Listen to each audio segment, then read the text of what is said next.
If these companies don't make their cars and products here, then they will pay a tariff, a very stiff tariff, when they send their products into the United States. We're going to call this policy Build It in America Plan. We brought the rate down, and you saw this, from close to 40% to 21%. Now we're going to get it down to 15%, but only if they build it in America. So here's the latest. Global markets bracing for Donald Trump's plans to overhaul the U.S. economy through steep tariffs and big tax cuts, including cutting the corporate tax rate to 15%. Adam Posen of the Peterson Institute issuing a word of caution, writing, "The Trump approach weaponizes uncertainty. But uncertainty is a difficult weapon to control, and it will backfire on whoever wields it too widely." Adam joins us now for more. Adam, welcome back to the programme, sir. Always important to spend some time with you and think through some of these issues. Let's just talk about that quote a little bit more. What do you mean when you say it's a difficult weapon to control and will backfire on whoever wields it too widely? Thank you, John, for having me back on Surveillance. I think the issue is that you do two things that don't necessarily work in economics when you threaten a lot, but it also is harmful to you. The first is you create uncertainty not just in the minds of that corporate CEO or that particular government you're negotiating with. You create uncertainty ripple effects throughout a whole bunch of other governments, a whole bunch of other companies, and they start to self-insure. They don't just get scared to do what you want them to say. They don't necessarily do what you want them to do. The second problem of this uncertainty weaponization that Trump is big on, or at least is one way of rationalizing Trump's policies, is that you actually have to implement it to be credible. You can't just threaten it. So a lot of people talking in the markets, a lot of pundits, a lot of people even affiliated with the campaign say, well, this is all just about a negotiating position. Trump will threaten these tariffs, Trump will threaten these taxes, and that will induce the reshoring to the U.S. But you can't do that unless it's credible you're actually going to do it. And the only way to do that is to actually implement the policy. So you get the harm up front and you don't necessarily get the benefit. One of the ironies, John, for people you and I and others on this program talk about is that the more the markets bet that Trump, A, will win, but B, will not actually do these crazy things, the more it is incumbent upon him to have to do them.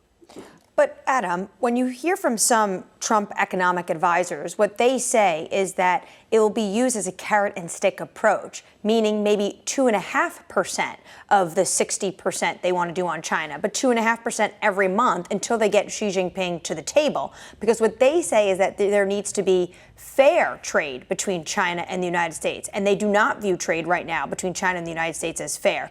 Do you view trade right now, what China is doing, as fair? No, but I also don't view it as something you whine about.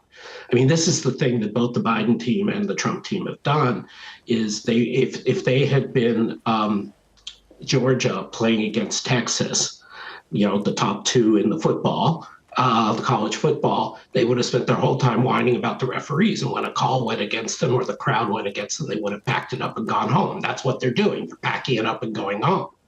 But real players in the major leagues, which the U.S. economy should be, if you have to win, you win even if the referees are skewed against you, even if the crowd's rooting against you. You don't get so caught up in excuses and small deterrents. Okay, Adam, but the Biden administration kept trade is too small. Sorry. The Biden administration kept those tariffs on. So what would what would be your idea for both of these campaigns to try to level the playing field? Well, but I think the point is the Biden administration and the Trump administration kept on those tariffs, and it's had absolutely no effect. The so-called phase one tariffs on China deal, which Trump had no effect in terms of what they were buying or selling. Both the Biden and the Trump administrations claim the Chinese are still stealing IP, still subsidizing, still doing this and that. So you can say, oh, well, then if this didn't work, let's try it tenfold. But that's the key difference here, is that Trump this time is talking repeatedly on the record in the platform about doing tariffs at 10 to 20 times the level he did last time, and doing them across a whole range of countries, not just China, at a much higher level. At China, he's talking about multiple fold.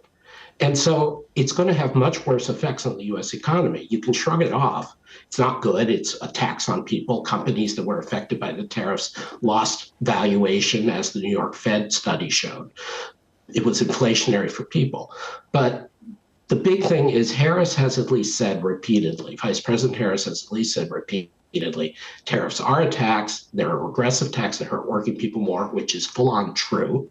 And she's not going to do across the board tariffs. I'd still wish she, in her administration, if they're in, reconsider this whole approach. But nonetheless, there's a very big difference between stopping the tariffs where they are now and only using them in specific cases at China, which is bad but minor, versus across the board huge tariffs.